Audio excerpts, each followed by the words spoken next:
Bismillahirrahmanirrahim. Assalamualaikum warahmatullahi wabarakatuh. Dan salam sejahtera kepada seluruh sahabat-sahabat dan sobat-sobat IPISO dimanapun Anda berada. Berjumpa lagi dengan saya, Suadi Idris Amir, Direktur Eksekutif PT Indeks Politika Indonesia (PTIP), lembaga survei dan konsultan politik yang berpusat di Kota Makassar dan di Jakarta. Sahabat-sahabat dan sobat-sobat IPISO, pada kesempatan kali ini saya ingin mengajak sahabat-sahabat dan sobat-sobat IPISO untuk bersama-sama dengan saya menganalisa terkait dinamika politik di Kabupaten Sinjai dan Bulukumba. Seperti yang kita ketahui semua, yang resmi mendaftar di Kabupaten Sinjai itu ada 4 pasang bakal calon bupati dan calon wakil bupati yang dinyatakan lolos berkas, yang sudah masuk pada tahapan periksa kesehatan, dan di bulan September ini akan ditetapkan sebagai calon bupati dan calon wakil bupati. Saya coba menganalisa dulu terkait dinamika di Kabupaten Bulukumba. Di Kabupaten Bulukumba, petahana Andi Mukhtar Ali Yusuf atau yang lebih populer disebut Andi Uta kembali lagi maju berpasangan dengan wakilnya, wakil bupati saat ini Andi Edi Manap, atau pasangan petahana ini utuh kembali berpasangan periode 2025-2030 ini. Dan pasangan petahana ini ditantang oleh tokoh muda, yaitu Jamaluddin Samsir dan Tommy Satria. Kita tahu Jamaluddin Samsir dan Tommy Satria ini masih tergolong tokoh yang masih muda dan memiliki track record yang cukup baik. Jamaluddin Samsir sebagai seorang aktivis di HMI, sebagai aktivis di KMPI, dan sebagai seorang politisi muda yang memiliki jejaring yang cukup bagus di Jakarta karena dekat dengan mantan menteri, mantan sekjen Partai Golkar, Bapak Idrus Marham, membuat Jamaluddin Samsir ini yang lebih populer biasa dipanggil Ketua Don, itu memiliki keberanian, memiliki ambisi untuk menantang petahana. Menariknya, Jamaluddin Samsir berhasil meyakinkan Tommy Satria, mantan wakil bupati Andi Sukri Sapewali almarhum, dan kemarin salah satu penantang dari pasangan Andi Uta dan Andi Edi Manap di pilkada sebelumnya. Pasangan yang kalau tidak salah menggunakan tagline Jadimi. Ini tentu sadar betul bahwa dia maju di pilkada Bulukumba ini, dia menghadapi pasangan petahana yang dikategorikan salah satu pasangan petahana yang cukup kuat. Karena Andi Uta kita tahu semua, Andi Uta adalah pengusaha yang tergolong sukses di dunia usaha, dan tentu posisinya sebagai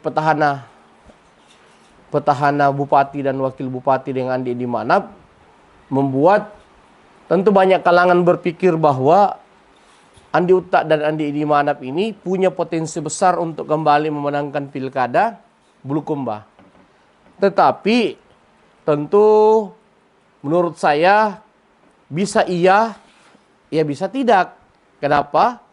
Karena sangat tergantung seperti apa Andi Uta dan Andi Edi Manap tetap mempersiapkan langkah-langkah kerja-kerja politiknya, karena menurut saya Jamaluddin Samsir dan Tommy Satria ini ketika mampu menggalang kekuatan politik di sana yang dalam tanda kutip tidak mendapatkan ruang dan tempat untuk hadir dalam kontestasi, atau dalam arti kata dia mampu meyakinkan kelompok-kelompok oposisi di sana yang secara haluan pemikiran dan haluan politik berbeda dengan pasangan Andi Uta dan Andi Edi Manap, maka tentu ada potensi bagi Jamaluddin Samsir dan Tommy Satria menghadirkan pertarungan yang sengit, menghadirkan pertarungan yang ketat.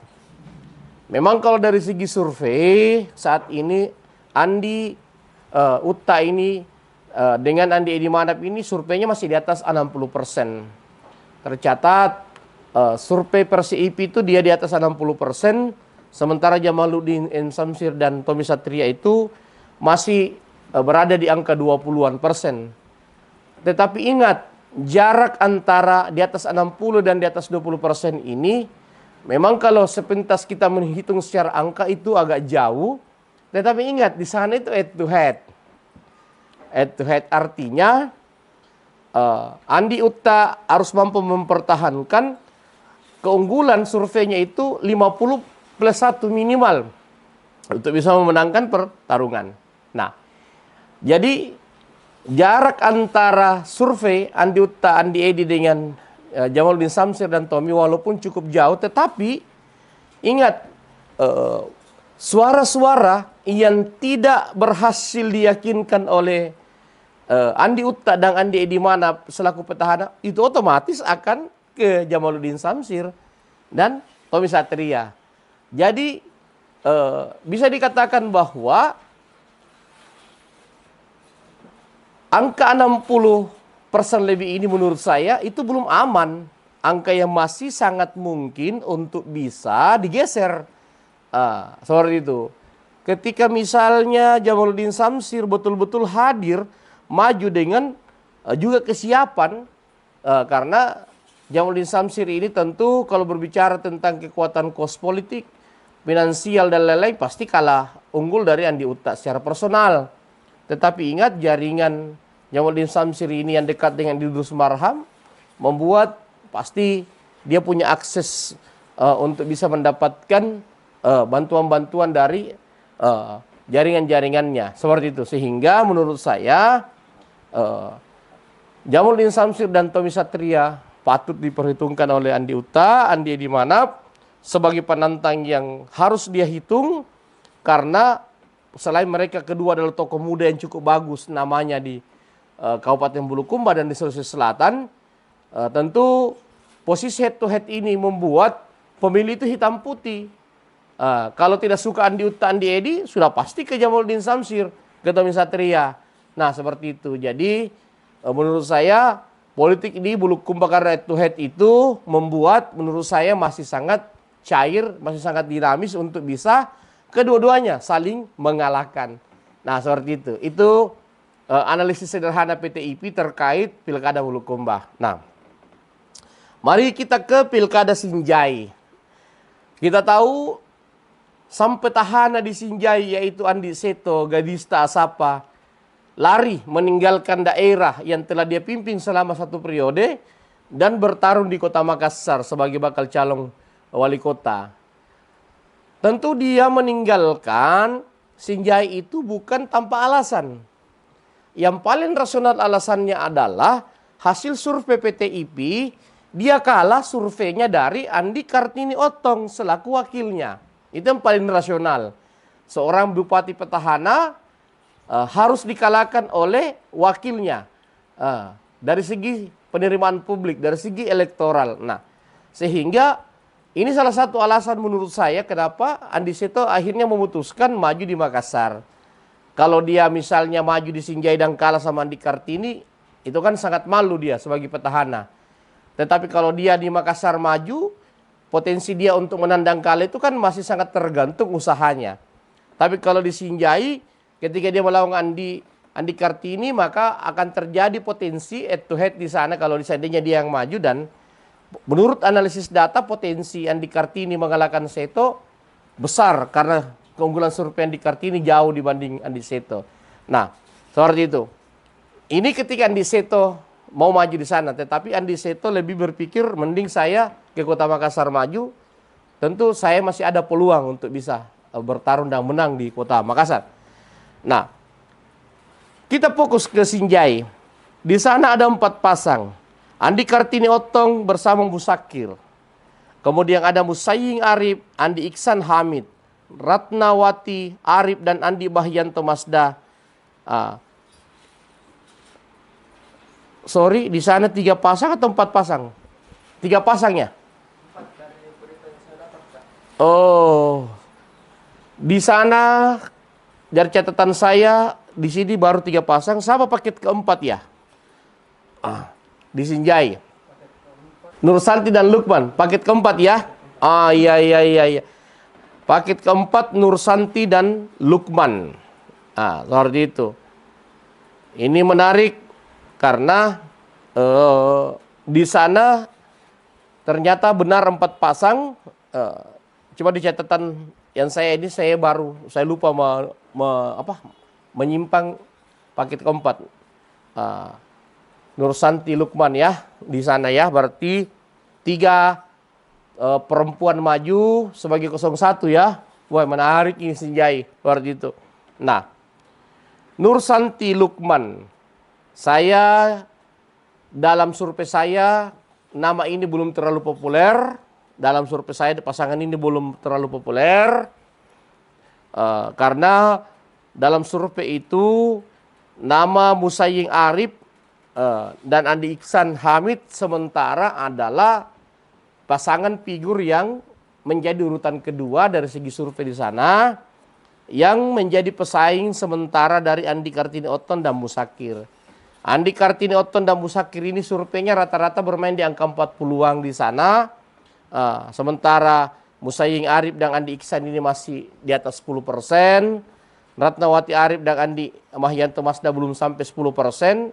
Dan Nursanti dan Lukman juga masih sangat rendah, baru 1% lebih kalau tidak salah surveinya. Sehingga menurut saya potensi Andi Kartini Oton dan Musakir di sana untuk bisa memenangkan pertarungan, menurut saya sedikit di atas rata-rata punya potensi. Sementara, seperti itu. Kita berbicara sementara ya. Kita masih harus melihat seperti apa Musaying Arif, Andi Iksan Hamid, kemudian seperti apa Ratnawati Arif dan Andi Mahyanto Masda melakukan kerja-kerja politik untuk bisa mengejar survei dari Andi Kartini Oton dan Musakir yang saat ini surveinya rata-rata bermain di angka 40%. Andi Kartini Oton kalau mampu menciptakan sebuah strategi kerja-kerja politik yang efektif, maka peluang dia untuk mempertahankan keunggulan itu menurut saya cukup besar. Itu tergantung kesiapan dia dan persiapan dia dan kerja-kerja timnya. Karena unggul sementara dengan angka survei yang cukup bagus dari lawan-lawannya, menurut saya menjadi modal bagi Andi Kartini Oton dan Musakir. Tetapi ingat, Musaying Arif ini dan Andi Iksan adalah figur yang saat ini berada di urutan kedua dan memiliki tren yang cukup bagus juga, sehingga dia bisa menjadi penantang yang serius bagi Andi Kartini Oton. Ratnawati Arif dan Andi Mahyanto Masda pun pasangan figur ini tidak bisa diremehkan karena Andi Mahyanto Masda ini berpengalaman. Dia cukup berpengalaman maju di sana dan memiliki basis-basis yang real juga. Seperti itu. Nursanti Lukman juga tentu hadir itu pasti akan mewarnai pertarungan di Pilkada Sinjai.